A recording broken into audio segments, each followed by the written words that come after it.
SPG અધ્યક્ષ લાલજી પટેલે કહ્યું છે કે પાટીદારોના હિતના એકેય મુદ્દા સરકારે ચર્ચામાં સામેલ કર્યા નથી, એટલે સરકાર સાથે વાતચીત કરવાનો કોઈ અર્થ નથી રહેતો। ઉલ્લેખનીય છે કે શનિવારે સરકારે એસપીજીને પણ વાતચીતનું આમંત્રણ આપ્યું હતું। સરકાર ચૂંટણી પહેલા પાટીદાર અનામત આંદોલનનો નિવેડો લાવવા માંગે છે, એટલે 2 વખત પાસ સાથે મંત્રણા કરી ચૂકી છે, પરંતુ હજુ સુધી ચર્ચાનો ઉકેલ આવ્યો નથી। એવામાં એસપીજીએ વાતચીતનું આમંત્રણ ફગાવી દીધું છે અને સરકારનું ટેન્શન હવે વધી શકે છે।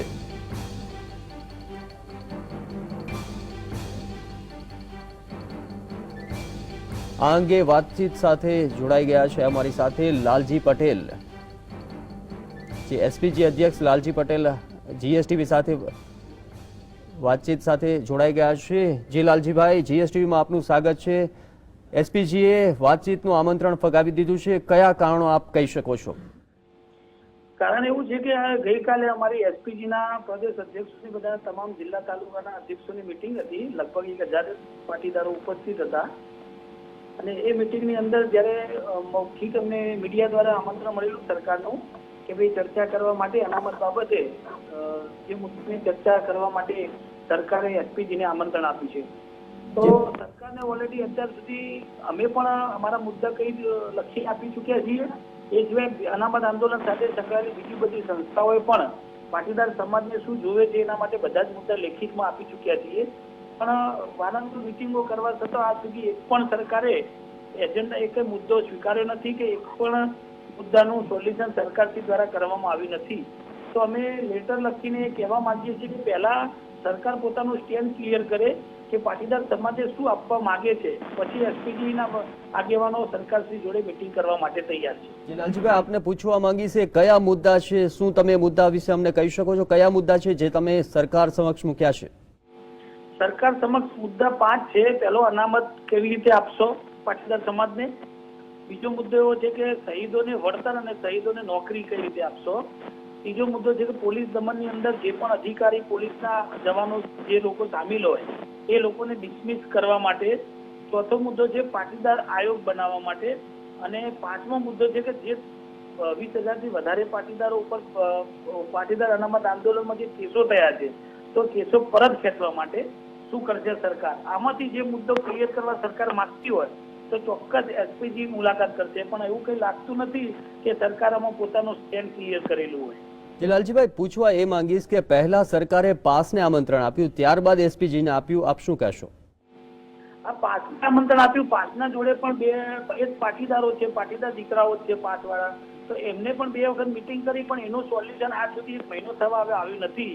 તો એ જ મુદ્દા કોમન મુદ્દા છે, જે મુદ્દા છે અને જે મુદ્દા સરકાર સમક્ષ મૂકેલા છે એ કોઈ પાસના કે એસપીજીના મુદ્દા નથી, એ સમગ્ર પાટીદાર સમાજના મુદ્દા છે।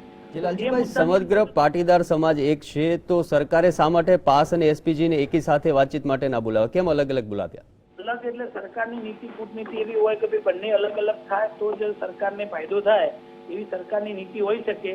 પણ પાટીદાર સમાજ તો એક જ છે, કારણ કે બધાની માગણીઓ એક છે, મુદ્દા એક છે, બધાનો જે લાભ લેવાનો છે સમગ્ર પાટીદાર સમાજને લેવાનો છે।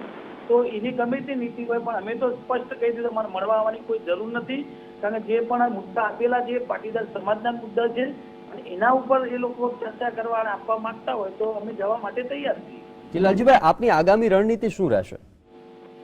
આગામી રણનીતિમાં એવું છે કે અમે સમગ્ર પાટીદાર સમાજનું તાલુકા જિલ્લા વાઇઝનું અત્યારે સ્નેહ મિલનના કાર્યક્રમો અમારા ચાલુ જ છે। એટલે પાટીદાર સમાજ જે અત્યારે અનામત આંદોલનની અંદર અને ગયા ચૂંટણીની અંદર જે વેરવિખેર થઈ ગયો એને ફરીથી એક કરી અને જ્યારે પણ પાટીદાર સમાજમાં કોઈ પણ પ્રશ્નોની જરૂર પડે અથવા કંઈ સંમેલન કરવાની જરૂર પડે તો એક નેજા હેઠળ પાટીદાર ભેગા થઈએ લાખોની સંખ્યામાં, એ રીતનું અમે સંગઠન બનાવવા જઈ રહ્યા છીએ।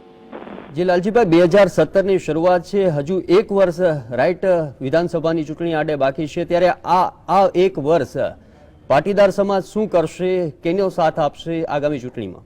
પાટીદાર સમાજ એ નક્કી વાત છે કે પાટીદાર સમાજના વગર કોઈ પણ પાર્ટીને બહુમતી મળવાની નથી, એ ક્લિયર વાત છે। એટલે પાટીદાર સમાજના પ્રશ્નોનું સોલ્યુશન આવશે અને પાટીદાર સમાજ માટે જે પણ પાર્ટી ખોલીને બહાર આવશે અને સમાજના પ્રશ્નોનું નિરાકરણ લાવવા માટેની લેખિતમાં ખાતરી આપશે એ પાર્ટીને કદાચ બહુમતી મળશે, કારણ કે આ ગુજરાતની અંદર પાટીદારોના સહકાર વગર શક્ય જ નથી કે ગુજરાતની અંદર કોઈ પણ પાર્ટીને બહુમતી મળે।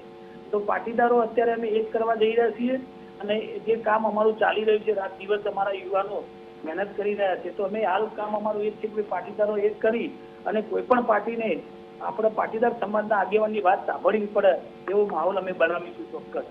જી લાલજીભાઈ, GSTV સાથે વાતચીત કરવા બદલ ખૂબ ખૂબ આભાર. તો આ હતા એસપીજી અધ્યક્ષ લાલજી પટેલ, જેઓ કહી રહ્યા છે કે આગામી વિધાનસભાની ચૂંટણીમાં જે પાટીદારોનો સાથ આપશે તેને જ પાટીદાર સમાજ સાથ આપશે.